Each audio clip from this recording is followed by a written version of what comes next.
Is your family getting bigger and you need a luxury, stylish family SUV? Well, look no further because the Omoda C9 is the perfect answer for you. So basically, this is the flagship in the Omoda lineup. So basically, we have the C5 and then we have the C9.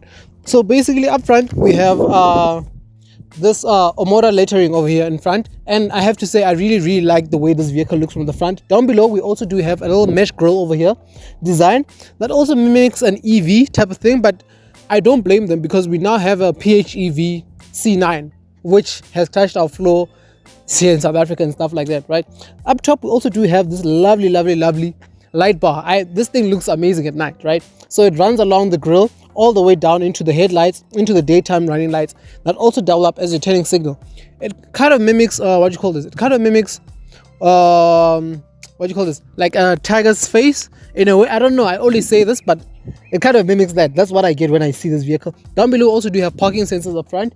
Coming down to the side, we are greeted to this lovely 20-inch alloy rims over here. And I must say, man, you know what, this multi-spoke rim design absolutely suits this vehicle. You know what, I can tell that this is the, how can I put it, this is the luxury variant of Cherry basically. So just like Lexus is to Toyota and stuff like that, right? Coming down to the side, we have an integrated turning signal, of course, with a 360 degree camera system, also the one that we have in front, right?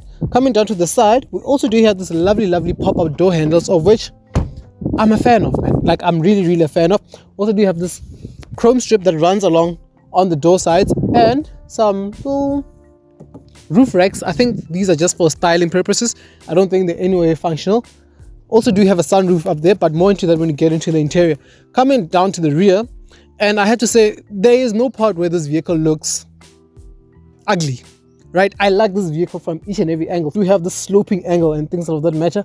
400T badging over here. This is the Newton meter designation. So this has 400 Newton meters. So, and then we also do have our C9 and of course our Omoda lettering in here with a lovely light bar, right? Isn't that amazing? But if there's anything that I don't like, it has to be this. These fake pipes, they look nice for design, but they're fake, man. You know, for pipes, I don't think it was necessary. I really don't think it was necessary. At least make it real. And then also, of course, do have a reversing camera over here and an electronically operated tailgate over here, right? And you greeted to somewhat, this is like, yeah, the boot space is quite generous. I think this vehicle competes with vehicles like your Volkswagen Tiguan's and stuff like that. Of course, the sloping coupe styling does eat into like boot space and stuff like that. But a key thing in this vehicle has to be the fact that you get a full-size spare wheel that has an alloy rim as well, which is absolutely quite insane, right? But with that being said, let's jump into the interior. Let me take you guys through that. Alright, so you join me inside the interior of the C9 right from the get-go. We have lock, trunk release, your unlock, and your remote start over there. Here's your typical Omoda looking key. It's the same as the C9. So basically this interior is quite a lovely interior to be in. Very special in its own way. I really like the shapes and everything else that are used. Let me just power it up. Turn the steering wheel.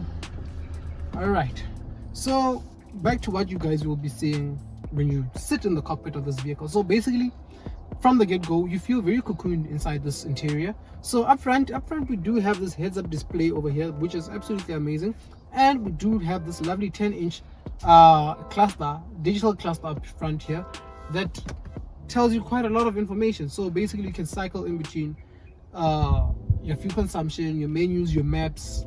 It has a whole lot of safety features, your adaptive cruise control, everything else, man. Like, it just has a lot. Coming down to the steering wheel, it's quite a very odd and weird looking steering wheel, but I also appreciate it in its way that it's unique, right? So basically we have our Omoda lettering on the steering wheel. On the left hand side we have this touch sensitive buttons, but they actually click, so I don't mind them, for our cruise control buttons. On the right we have our audio buttons over there and buttons to cycle in between the screen over there. At the back we do have this lovely plastic feeling paddle shifters, which they're quite fine. The steering wheel feel overall, it's a 2-spoke steering wheel. I don't mind it, but yeah, it gets some time to get used to. It's actually quite comfortable. It's also heated as well, so that I do appreciate, right? What I don't appreciate has to be this little sensor thing over here that keeps on monitoring your eye movements, but more into that when you drive it, right? Coming down to the center, on the other hand, so coming down to the center, we now also have this 10-inch touch infotainment system over here that has, I mean, we could dig into this infotainment screen for days, right? So basically it supports your wireless Apple CarPlay, wireless Android Auto, and you adjust the fan speed using the touchscreen over here, of which I'm not really a fan. So another cool feature about this vehicle is the fact that you also have a fragrance in this vehicle. So basically it comes with a whole different like a variety of scents that you can choose from and things like that. We also do have heated and ventilated seats over here, of which for the driver and passenger, which is absolutely, I really appreciate that the driver and the passenger get heated and ventilated seats. It's very comfortable. This leather that they use in this vehicle, overall inside the whole interior, is absolutely amazing. Not to mention the ambient lighting. Like, this car feels very luxurious. So the ambient lighting runs all along the side, through the dash and everything else, to the doors and everything else, of which I really appreciate. And the seats are also electrically adjustable over there, which with, you know, our under thigh support for the driver, of which I really appreciate. When it comes to connectivity wise, we do have a wireless charger over here, but there's one thing that I don't like when it comes to connectivity. It's the fact that to connect my USB cable, I need to lean in all the way to this side to loop my USB cable. I wish they would have brought it to this side. That way it would be a bit better. And then we have another slot over here to just place your phone. You open this, you greet it to two cup holders over there, and some decent amount of storage space. And it's, you know, I like the lining as well inside, because it's like this felt material over here, so your keys don't really rattle inside and stuff of that matter. But if there's anything that was a bit confusing for me, had to be the drive mode selector, right? So the drive, besides the fact that it speaks each and every time you toggle it, so sometimes you'll be driving and you'd think you're adjusting the volume or the air conditioning thing over here, and only for you to actually find that you're adjusting the driving mode. That's something that I really don't like, but nonetheless I like the leather and everything else. Also, we also do get our typical box over here, our cooler box over here inside here. Well, it's a ventilated box, not a cooler box, but it's absolutely amazing. But the key feature of this vehicle has to be this giant panoramic sunroof is a must-have in the car, with this black roof lining, of course.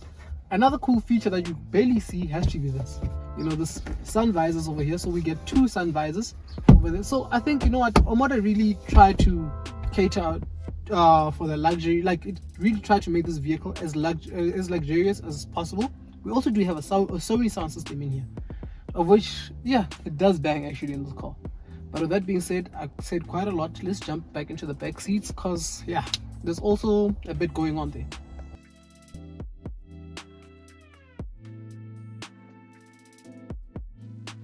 Alright, so into the back seats of the C9, and right from the get-go, leg room is a lot. Like, that's you can sit very comfortably back here, and leg room, toe room as well is quite generous as well, and it's a very spacious vehicle, man. I mean, the vehicle is quite tall, so I don't think you'd be suffering for leg room and stuff like that. Headroom as well, despite of the sunroof, it's actually quite decent.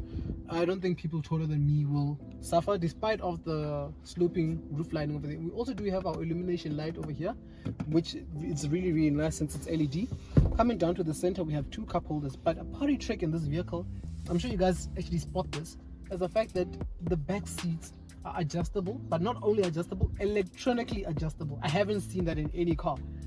So basically I can adjust my backrest like that using this. It's, oh man, it's quite, you know what, Omoda really outdone themselves when it comes to that. We also do have heated and ventilated seats for the rear occupants, which, ah man, you know what, I mean, I think I'm just ready to buy this car actually. You know, I'm just ready to buy this car. But nonetheless, also do have connectivity wise, we have a normal USB port and a Type-C port over there, of which I think, you know what, your backseat passengers will be quite fine back here.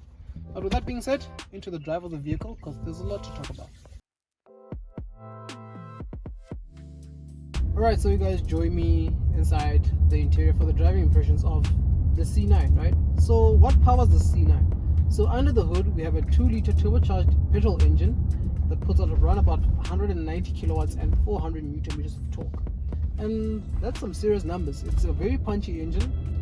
And you know what, I have to say, I need to give credit where it's due. I think the Chinese kind of like outdid themselves, especially with the 2-liter engines. I was expecting a 1.5 liter, just like you find in each and every other Chinese vehicle, but in this case it's a 2-liter engine, and it's quite a nice drive.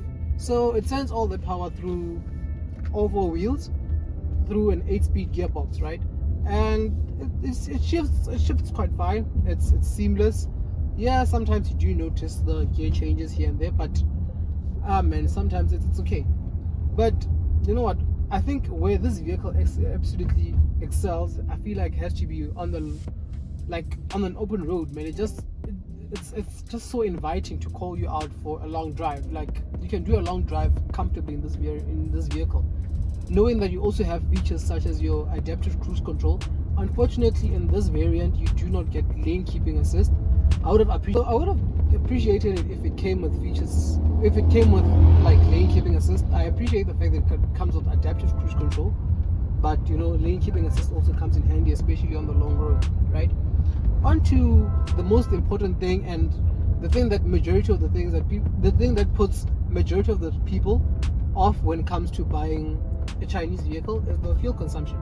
So Omoda claims 8.5 for this variant, and if you're driving it okay, and if you're driving it like a normal person, you will get those numbers. Currently I'm averaging 8.3, and along my test with this vehicle, I think I've been bouncing between 8.6, 8.7, which is relatively not bad. It's actually my first time getting the figures that the Chinese actually claim in a vehicle, and I feel like for a vehicle of this size, it's actually not bad.